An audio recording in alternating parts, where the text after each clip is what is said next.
Hi, everyone. Happy Monday. Welcome to Parent to Parent. I'm Tanya Farron. Excited to be here with you today. I can't believe it is the end of August 2026. Hard to believe that it is that long already. Schools are starting for some, getting ready to start for others. It's hard to believe. But thank you for joining me today. I want to tell you just a minute about my book, Raising the Well-Adjusted Child, a Parent's Manual. If you check the QR code at the top, that's where you can grab a copy of that book. It's a great book. I always say that it's a springboard of conversations for parents and people who want to be parents to read this book to think about your parenting plan. But I also am available for schools and other parent groups, church groups, moms groups, things like that, where we can do a book study and talk about parenting together, my favorite topic. So reach out to me if this is something that you are interested in. All right, well, let's get started. We've got a great 30 minutes ready for you. I have a person who is really been going through the process of adoption, and I love this topic. We haven't covered this topic yet, but it's a great topic for us to start talking about. So I'm going to bring up Tina Sasso. Hi, Tina. Hello, Thanks for Dr. joining me Tanya. today. Thank you for having me. Yeah, I'm excited. Yes. So Tina and I have known each other for a little while. She has done some of the other events that I have been leading, Work-Life Balance Summit, the Virtual Wellness Experience. She's part of our 2350 network. So excited to have her. As I was talking in our network about parenting, Tina said, I can talk to you about adoption. And I thought that is great because I'm going to tell you, I had not talked about adoption since probably 1996, and I'll tell you about that in a minute. But so it's a great topic to come back up and talk about. So, Tina, tell everybody a little bit about you, who you are, what do you do every day? Yeah, so I am, for my job, a nurse practitioner. I'm single. It's always been on my heart to be a mom. And I just never could imagine not being a mom. And I always thought I would have one or two children naturally and adopt. And I really, that seed was planted back when I was in the daycare. I worked in my undergrad nursing school. I worked at a daycare in UW Milwaukee up in Wisconsin. And I cared for, it was an infant toddler room. So I would care for these little kiddos and babysat them outside of that. And I really connected with a couple of the adoptive families and families that chose adoption to grow their family. And I just couldn't imagine them, the kids without the parents and the parents without the children. And it just was like a blessing. And I'm like, you know what? There's so many children that need loving homes. And one day I would like to have one or two and then adopt. And as life had it, that wasn't my journey. And I'm single and without children yet. And the desire is not left. And so back in January 2025, I just felt a deep peace after some prayer and getting over some fears that it was just time to start the process. I love that. I love that. So you have a long history of enjoying being around children and having them in your life. So I love Yes. that.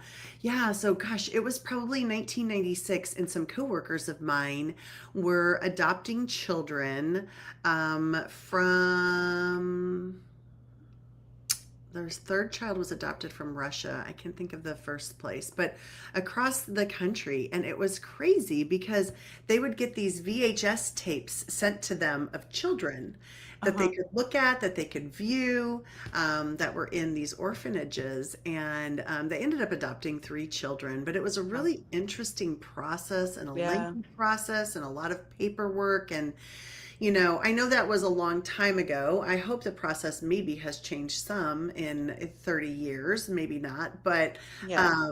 hoping that it has for people. And I know that people, have adopted in our United States, they've adopted internationally, and I know Yeah. there's a lot of different processes to it, and so I wanted to have this conversation when Tina brought this up and said, I could talk to you about adoption when we were in that. And I thought that's a great idea because there's lots of ways that we can become parents, Yeah. and adoption is one of those ways. So I love that. So and you talked a little bit about, your history, but what really led you to that decision of, I'm gonna adopt a child. Yeah, I think again, I thought that I was going to meet, the person that I wanted to have a family with, and that I would have naturally have one or two, and then adopt. And as the years went on, and the clock ticked, I was like, you know what? I'm getting up there, and the desire to be a mom just got stronger and stronger and stronger. And I knew that for me, after a certain point, I wouldn't want to continue doing. I wanted to not be after a certain age, and so for me, doing it older was something I had to come to, like had to come to peace with, and then doing it alone and not waiting for the marriage and the Yeah. man and all those things. So for me, I just had a sense of peace. It was, yeah, the end of 2024. Yeah, January, like at January 2025, I started the process. Around that holiday time, I just felt just a peace. And to me it was God just saying, I got you. I got your child, and you can do this with me. So I Yeah. just that's what I just had a peace about it, and so I started the process. I love that. I love that. Yeah, we get kind of caught in those um I would just say like Mm-hmm. traditional patterns of being a parent. Yeah. And sometimes we forget to kind of look outside the box of what Right. else can we do. I was kind of like you in that sense. I was telling my daughter this the other day. I always wanted three kids. I have two daughters. I always wanted three kids, but I couldn't really afford three.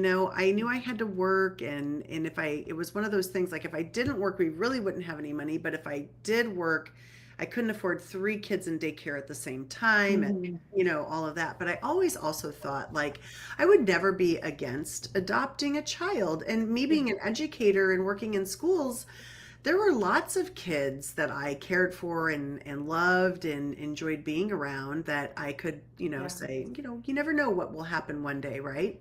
Mm-hmm. So I love that you kept that option open for yourself and Yeah.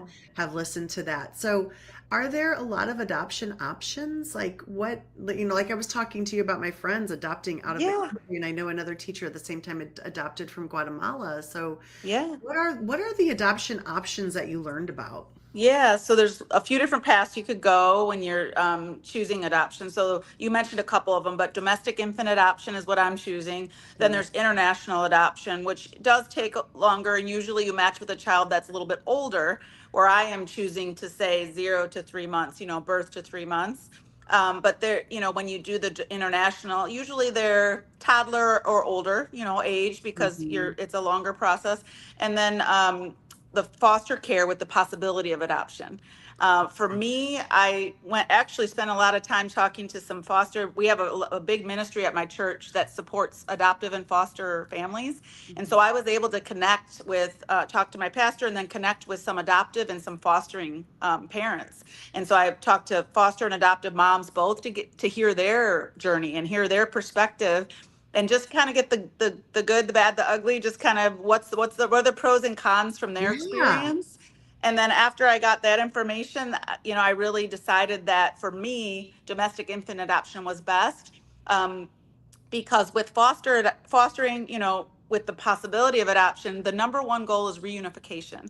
And with me, right. my heart desire to be a mom and the desire for a forever family was just way too strong, and I knew that it would break my heart and it would bless the child and me during that season, but then if they did go back and reunify with the birth family, that I would then be just probably devastated. Right. So I just knew for me that domestic infant adoption was the way to go. And I think too, just to say this, at first I thought when I was thinking about fostering and adoption, I think something inside of me was thinking fostering would be a better, more selfless thing to do than adopt a Mhm. newborn adoption. But then as I went through that and realized that that was the truth that I had in the back of my mind, and got over that and realized there's all of the children, all these babies, all these children need loving, safe, loving homes. And it's okay for me to choose domestic infant adoption, and to say that I want to match, with a newborn. Yeah, yeah. I love that you went through and you were thinking through all of the options and checking them out. And I love that you made a decision. You have to Mhm. do, in my opinion, you have to do what's best for you. Yeah. Somebody else, I've worked with a lot of families, a lot of foster parents in the education system, and some, like you said, prefer certain age groups, Hmm. or certain backgrounds of what the children have Yeah. experienced, the trauma, Right. that then some want that, some want certain genders over other genders Hmm. just because of the other children they have in their home, things Right. like that. And so there's a Right. lot of reasons that parents and people select a certain kind of demographic, if you could Right. say, of Right. kids. And so let me I have two more questions from Yeah. that. So I Yeah. want to dig down a little further. Do you adopt just, okay, so this is because I don't know. Do you look in just your state, or do they go in surrounding states? So it And depends. Oh, sorry. Go ahead. my next question, so I'm where you look, and then do you go through an attorney or do you go through an adoption agency? So you can do all the above, any of those. Um, so yeah, learning so much on this journey. So Yeah, what you used to be able to, you used to just, what I'm learning is that it used to be the old school was you pick one agency and that's it. You work with one agency, go all in, and that's the one you work with. More recently, and I'm learning from my adoption consultant that I work with, that a lot of people, especially if you're single, you have a little, fewer options. A lot of expectant moms and birth families would like to have like a, dual parents. Yeah. yeah, a mom and a dad. But then there's some that do prefer single women. So, but just not as many. And so Uh-huh. when you have different preferences and you're in a different situation, like I'm single and I'm choosing to say girl. So I was a really Gotcha. struggle, so that limits you too. But my point, but to answer your question, you can choose a lawyer and you can choose an agency, and then there's different, like how many cases they see a year, and there's different questions that I can kind of elaborate on. But there's different questions you want to ask an agency when you're vetting them, when you're talking to them, to know how many cases they see, and do they cap the amount of adoptive parents that they allow in? Oh, There's yeah. lots of different things to think about that I never would have thought about before I started this Mhm. journey, that you want to ask these important questions. So, are you one of 15? Or are you one of 300, that are waiting to get matched with an expectant mother? Oh my gosh, that's so true. Think Yeah. about that. Right, because Yeah, you right. there's large national, like, adoption agencies that are really, really huge, and they they'll serve any kind of family that's made up of any Sure. genders and all the different things. And then there's others that are more specific. So there's all different types of agencies. And then you can also choose to be with just a lawyer. So right now I am with one agency that is a smaller agency in South Carolina. So they, most likely, the expectant mom will be in South Carolina, but sometimes they get cases and calls that are outside of that state. So I might match with a child that's in Texas or Oklahoma or somewhere else, or Florida, because they know of a lawyer that has a case that's not in their agency, but that one of them, that somebody that they're connected with.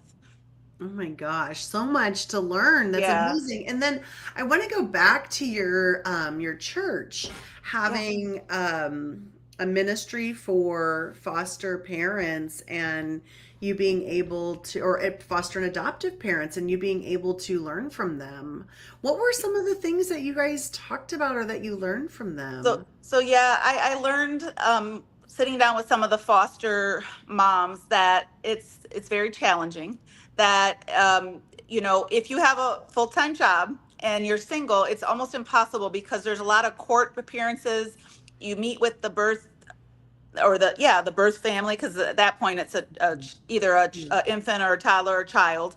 But you meet with the birth family, and they might be on a recovery journey. There might, it's not always roses and butterflies, and there Yeah. might be some you know unkind things said, or different things that they have to navigate. And then they had to get a court order for, like, haircut, or court order for any kind of uh, doctor's visit, or it's just everything had to be, like, legally on paper for every little thing you did with that child. And I thought, I am not in a place as a single person that works to like just be off work tomorrow for this or that. And so logistically, it just wouldn't work out for me. Mhm. And two, there's a lot more trauma to navigate and help these children with, although I learned that trauma starts in It utero, does. and Yes. that even with adopting a newborn, that there will be things that I learn about and I navigate, and I've learned some already. But there's definitely more when the older they get, and if they're placed, and there's a lots of different hard things in the home. There really are. I mean, there's a lot Yeah, of trauma that some children yeah, experience, and probably the trauma also of being moved from a foster care to a foster care, right, depending on their age and how old they are. So, yeah, yeah, there is some, and you know what? I'm really glad they were very honest with you yeah, and open because yeah, I've worked with a lot of foster parents who have really been up against some tough challenges, right, but I've worked with some that have just been overcome those tough challenges too. right, So, but and right, I also love that you knew what you yeah, give and do. right, And I right, think that is huge to be right. able to really understand what are you wanting, what do you need, what can you give. I love that. That's amazing. Amazing. Yeah, yeah. I Okay. was torn. I really thought, I thought it would be more, selfless to be a foster mom than to be adoptive mom. But then I realized, yeah, all these babies, all these children need a loving home. They So yeah, do. They really do. And I kept going back to that. Like, it's okay mhm. for me to choose It is. adoption. It really is. It really is okay for you to do. Coach Carrie, thanks for joining us. It is great to have choices and knowing what to ask is important. And thank you for sharing your personal experience, Coach Carrie, by having a lawyer and an agency when you adopted your son. Thank you for sharing that. And hi, Leslie. Thanks for joining us. Good to see you today. Appreciate you being here. So, gosh, I don't know. I lost my train of thought here where we were. um, How'd you make your decision on which adoption agency you wanted to go to? Yeah, so my adoption consultant, her name is Caitlin with Tiny Hearts Collective. She's on Instagram, but they have awesome free content that even if you never work with a consultant, but just awesome. So in the beginning of my journey, I did my home study on my own. It took like 4 months because I was working full time and doing the home study, and then after that, I just felt like I had a pivot. There was a decision I needed to make a pivot, and then she really helped me to say, okay, these are the ones we've vetted, out of these ones, these few, we think for you being single and for what you desire and your preferences, this is what we're going to recommend.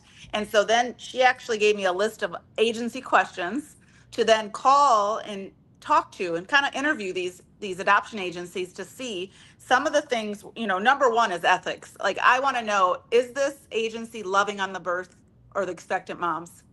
Is the agency loving on them? Like, are they going to be with them through the journey after placement? Are they going to help them with a GED, with their recovery, or with whatever their needs are? Are they really truly have a heart for Oh, the expectant yeah. mom? And some of them, do they help them parent if they can parent or choose adoption? So that was my number one. And the adoption agency that I chose does love on the expectant moms, and that just warms my heart, and it just feels like that is right for me.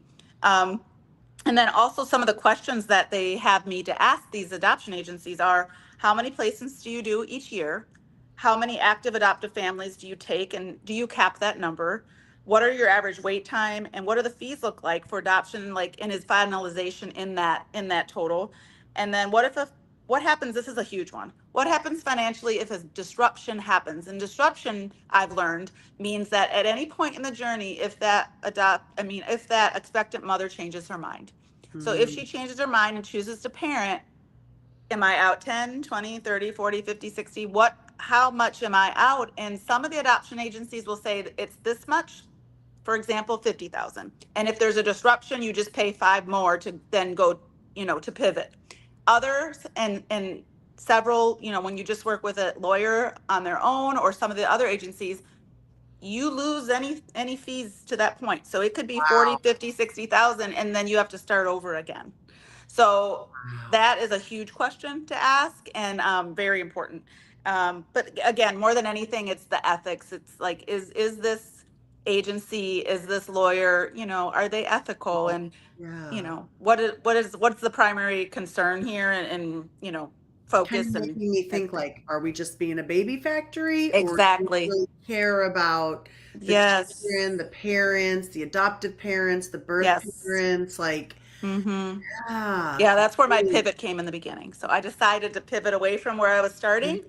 But and that's where some of the where it's been a year and a half is part of that. Was the first 6 months I just kind of had a pivot after that. And Mhm. now I have been approved with my home study, that's kind Yay. of when you start. I've been approved for the last year, so yeah. Nice. Hmm. LinkedIn user, thank you. If you'll write your name, I'm not sure who you are, but thank you for joining us. It is very interesting. I agree. I thought this was a great topic for us to talk about on Parent to Parent. So, what are those steps that you take? Like you talked about how you Yeah. selected your agency, but like then Yeah. what happens next? I'm just imagining like mounds of paperwork. There are, imagine a mound of paperwork. So once you pick actually you need to kind of do your home study before you start working with an agent. I mean, you can do them both at the same time, but I chose to do my home study with one agency, and then I chose not to do placement with them, and I chose a different agency to work with for placement. But you can do it with the same in this all in one, or you can do it separate. So Okay. the home study is basically,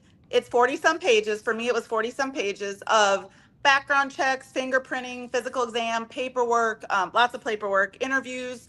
A social worker comes to your home and does a home visit to make sure that your space is safe and that you have what is needed to welcome a baby or child into your home. Can I And can I it's can I yeah, interrupt real quick? yeah, Do you like put like do they give you in advance little things like you got to put the plugs in the wall and like do you have to like yes. baby proof the house and I everything have before they baby come? proof stuff on my my drawers, and I took it off of some. But my friend was in town this past weekend. She's like, "Really?" I'm like, "Yep," because I had the home study renewal like a month So ago. they would My check one all of year. that too, even Yeah, oh my yeah. And God. I went. I have a fire safety thing on my fridge. I went over what they even need, but all the outlets are covered. All that kind of thing. So yeah. Sorry, I didn't Yeah, mean to interrupt, yeah, but no, you have baby to have a proof. safety checklist as part of your home study. Yeah. But it's a really extensive. But then once you do that, like last month, I did my 1 year renewal, and then I just got a updated physical, updated references, fingerprints again. You have to do certain like 10 things instead of 40 things. Yeah. So Yeah. yeah, yeah, Wow, that's amazing. That really is amazing. And and I'm glad to hear that. Being an educator, hmm, I've yeah, worked with thousands upon thousands of children and parents, and I'm so glad to hear though that they really do want to, ensure the safety of yeah, these children that they're yes, I mean, what a huge thing to entrust a human's life yes, to someone else. yes, So I'm so yes. grateful that they Yeah, have. part of the home study is like they go do a TBI. They pull your police records. They pull any kind of child abuse. I mean, they pull every kind of background check on you. Yeah. Wow, good. Hmm. That's Yeah. awesome. That's Yeah. good. So now you just shared with us that you recently just had your 1 year Hmm. annual review again. Yeah. How do you manage this waiting? How are you managing it? What do you do Yes. in the So meantime? a few different things. So the first thing is really just for me, it's fueling my faith. So having my mindful morning, having my quiet time, I journal, I pray, I write 3 things I'm grateful for. And I really think this really helps just keep me grounded and steady, because sometimes things I have emotional days. It gets a little heavy in the waiting. Sure. But when I focus on what I have and stay in gratitude and not what I don't have yet, I just stay. It just helps me to just, that's number one. Helps me stay in a positive mindset and put my faith before the fears of, when am I going to match and all those things. Mhm. So for me, that's number one. And then two, I really just tried continuing living my life while waiting. I recently had, like 6 weeks of paid time off that I didn't use. If I don't use it, I lose it by July 1st. So I went on 6 weeks of vacation. I Oh I my went gosh. yeah, I in the month of June I went to 4 different states back to back, and I just went in a baby shower, a dance recital, visited friends and family that I love, and just really lived, and enjoyed the time I have before baby comes, because I know it'll be different, it'll be busy, I'll still travel, but just enjoying this time, that I have, and really my exercise, volunteering, small group, just doing things that bring me joy. Oh Um, gosh. and the last thing I wanted to share too about, managing the waiting is community. Like, so I have at my church something called Hearts Together. So once a month, there's a speaker, and there's all the women, either they're in the waiting still, or they already have adopted. They have adoptive or foster children. So they're moms, adoptive and foster moms. And they just have been so encouraging to me. So there's a speaker every month, and there's always, you go and there's food and there's a speaker, and you hang out for a few hours, and it's just this fuel that's also fuel for me, because it's just so encouraging to be around all these foster and adoptive moms, and some of them are, did it single and did it older. You meet people that kind Yeah. of are on a similar path that you're on, like, but that was like maybe 20 years ago, so I bet that just fills you up. Like it's I, so I good. do. I bet that it does just fill you It up and, does. makes you realize it's going to happen, Tina. Yes, it's going to happen. And then there's another one that I didn't even join yet called Anchor Together, and it's for single foster and adoptive moms. So they have childcare.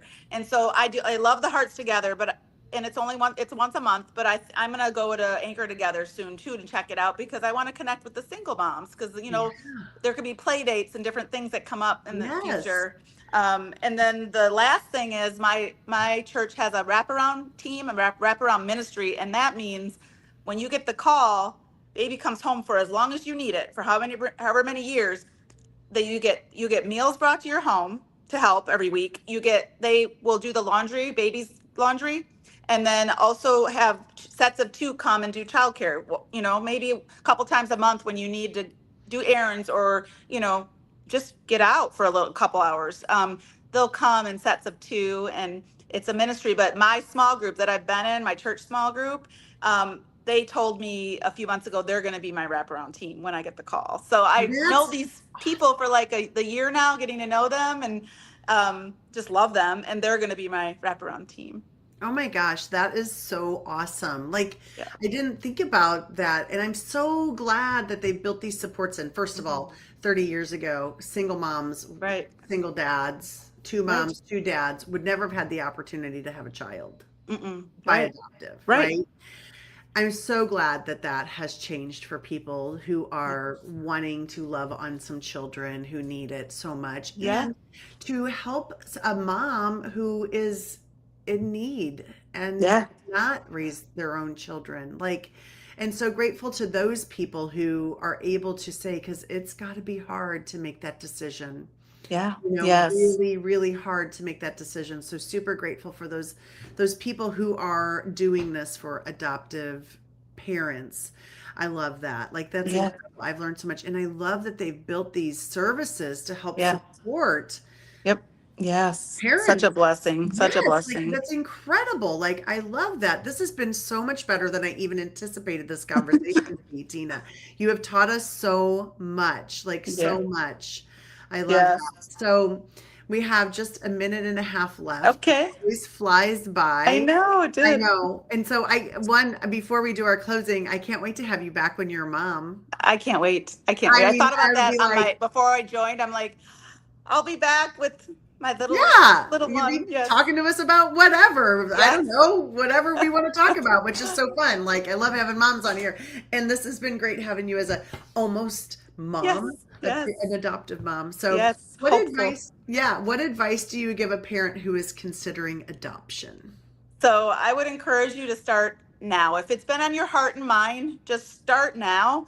If that's been a desire, and just looking back, if I would have started a year or two sooner, but I did allow fear to kind of keep me from starting. Trusting God's timing, but I also was recognize that fear held me back. And then you don't have to have everything figured out. So just start. Yeah, Like the clarity will come when the action, just like anything else, right?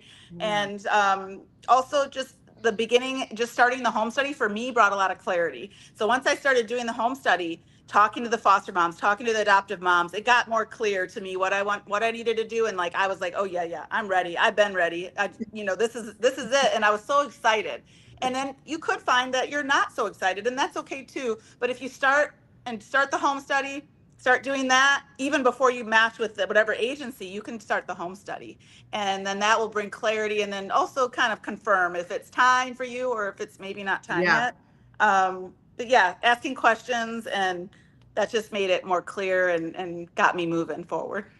Well, and it's a process. It's a process. Hmm. So getting started, I mean, it took you time to get your paperwork filled out and to get all your checks done. So Yes. absolutely love that you did all of that. I'm super excited for you. Thank you, Christy, for joining us today. We appreciate everybody that popped in today. And if you know somebody that is in the process or considering, or maybe you're considering adoption, share this video with somebody. This will be on Spotify in a few weeks as well, and we'll get Tina's word out to help other people who are trying to make this decision. Yeah, and I just want to say one last thing. A Sure. lot of times, what I learned in this journey is that fear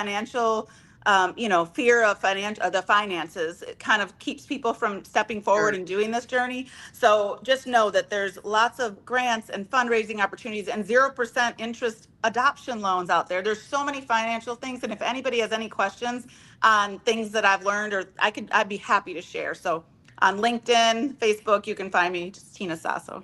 I love that, Tina. Didn't even think to go into that area of that. So see, your conversation is so important for everyone to hear. Thank you for coming today to share this important information with people. I cannot wait to bring you back, I bouncing can't wait along. either when I'm Right in holding. there. Gonna be awesome. It's Yes. gonna be awesome. Well, thank you so much for joining us. Stick around for 1 second afterwards, and everybody else. I will see. I'm not here next Monday as it's Labor Day. I will be here the following Monday. So everyone have a great, safe Labor Day weekend in the United States. Take care. Bye. Thank you. And thank you, Tina.